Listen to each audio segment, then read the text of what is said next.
Hi, it's me Jacqueline. Welcome to my channel. If you're new to the channel, then please subscribe my channel and visit my Patreon page, link in the description. Valentine's Day was just around the corner, and Sam had planned something special for Vanessa. On the day, they were at his house, alone, sitting on the couch, and he handed her a card. A very large card. She opened it, and it was one of those very funny ones, and she got a good laugh out of it. She gave Sam his card, and it was a very pretty, sentimental one. He loved it and gave her a kiss. Then he handed her her present. She carefully unwrapped it. It was a box of chocolates. Something she didn't expect, as he knew she didn't eat many sweets. She asked him, "Would you like a piece?" "Sure, but you first." She removed the plastic wrap from the box and took the lid off. She looked at the chocolates and froze. In the middle holder, where the chocolate-covered cherry usually was a ring. A diamond ring. She looked at him, then back at the ring, and then back at him with tears in her eyes. Sam said, "Don't cry. I can't help it. I just love you so much." Then he slid off the couch, down on one knee, and asked, "Vanessa, will you marry me?" She looked at him and said, "Yes. Yes. Yes." She reached for him, and they both fell on the floor, with her on top. She kissed him like never before. When they finally broke the kiss, he rescued the ring from the box of chocolates and slipped it on her finger. She looked at the ring, then him, and kissed him again. She just held him for a long time before she was able to say anything. Finally, she said, "I've never ever gotten anything so special. I love you so much. I just thought you'd like a box of chocolates. You know, sweets for the sweet." "Do Mom and Dad know?" "Yes. How do you think I got the ring to fit so well?" "I stopped by the other day when you were out and asked their permission. Your mom nearly ran over your dad rushing to give me a hug. And I asked if they had one of your rings that I could borrow to get this one correctly sized, and your mom got me one." "How about your mom, Aunt Me, and Toshi?" "No. Mom and Aunt Me won't be home for a little while. But we can call Toshi." Sam called Toshi and just chatted for a few minutes. Vanessa was egging him on to tell her. Finally, he said, "Oh, Nessa's here. Would you like to say hello to your future sister-in-law?"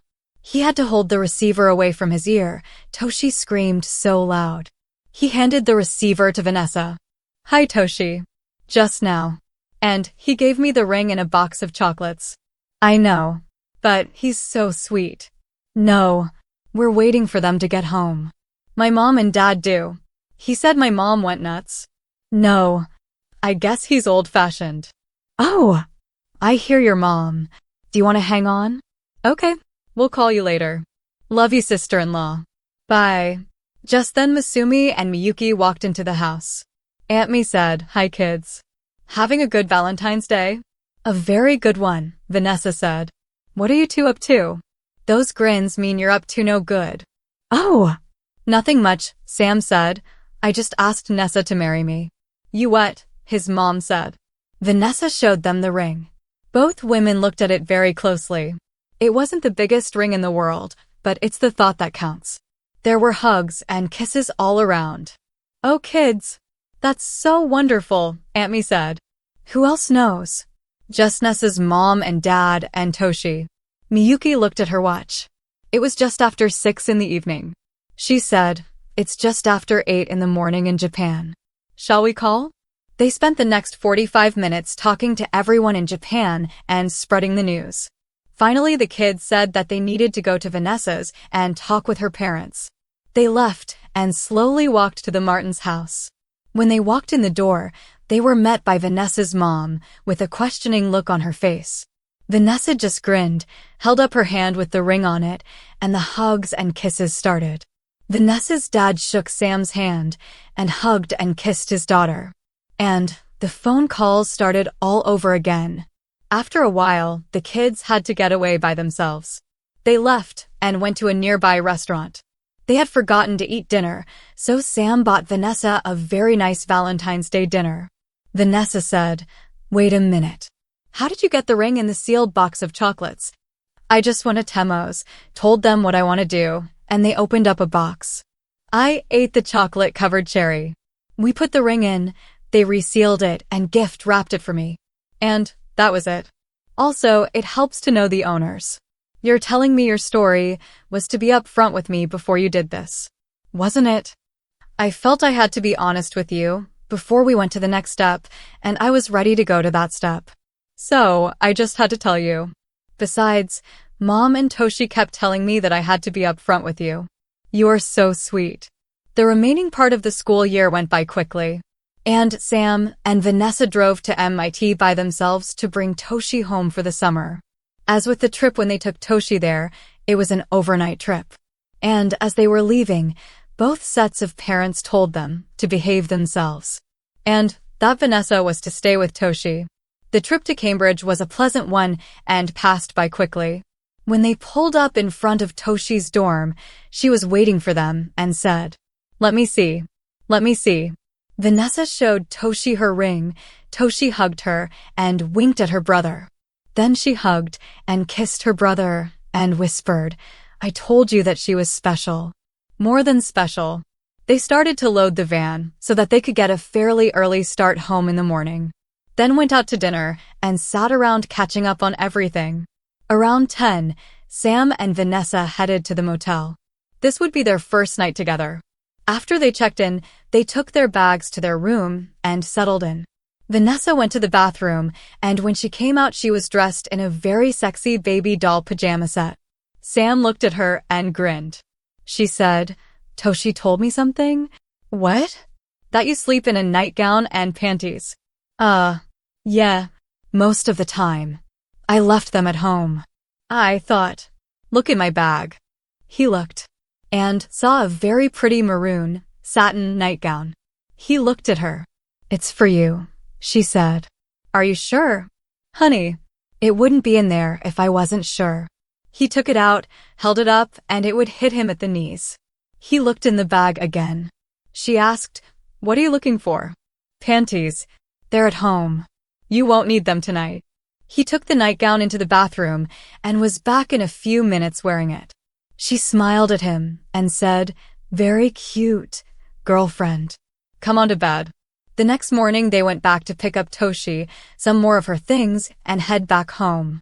They pulled up in front of the dorm and went up to Toshi's room. All she had was 2 suitcases and a box. So, they carried that down to the van, and both Sam and Vanessa yawned. Toshi grinned and said, "You two not sleep well last night. You did sleep in separate beds, didn't you?" Vanessa blushed a little, and Sam said, "Of course we did. But we talked most of the night." "I bet you did, little brother. You two do talk a lot, but no one can have that much to say." "Maybe not in so many words," Vanessa answered. "Oh, wait until I tell Mom. But I think she knows." The trip home was one of catching up even more on what had happened since the beginning of the term. By the time they got home, Vanessa was asleep and Sam was having trouble staying awake. They dropped Vanessa off at her house. And the twins were together again, at least for the summer. "Did you like the nightgown?" Toshi asked. "That was a real surprise. But a nice one. I figured that you had something to do with it. And it really surprised me that she did that. I keep telling you that she's special. And really does love you.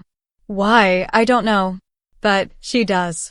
He glared at her and just said, This summer, along with the preparations for the arrival of Misumi's family from Japan, Vanessa's dad had to fly to Europe for 2 weeks on business. He wanted to take Vanessa and her mother along. But Vanessa wanted to stay home. Something about working on a school summer project, which wasn't completely true. After some discussion, Vanessa's parents decided to go to Europe, leaving Vanessa at home. When they were leaving for Europe, Sam and Vanessa took her parents to the airport. And as they were saying goodbye, her mom said, "You two behave yourselves." Vanessa squeezed Sam's hand and said, "Yes, Mom. You have a good flight and lots of fun. And don't worry, everything will be fine." That night, Vanessa had dinner at the twins' house, and later Sam walked her home. As they were saying their usual long goodnight, Sam asked, "Are you sure you'll be all right?" "Yes, I'll be fine." She unlocked the door, opened it and gave him another kiss. He waited until she closed the door, locked it, and then he headed home. There was a knock on his bedroom door. He rolled over, looked at the clock, and it was 1:45 in the morning. He said, "Yes. Honey, Vanessa's on the phone," his mom said. "What's wrong?" he asked as he jumped out of bed and opened the door. "I think she's afraid to be alone in that big house." Sam took the phone and said, "Honey, what's wrong?" "Yeah, calm down. Nothing is going to happen." "Yes, I can come over. I'll be there in a few minutes. I love you too. Bye." "You're right, Mom," Sam said to Masumi. "She's afraid to be alone in the house.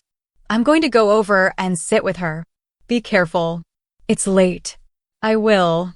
Go on back to bed. Sorry about this." "That's all right." Sam got dressed and walked to Vanessa's. The house was lit up like an amusement park. Every light in the house and outside was on.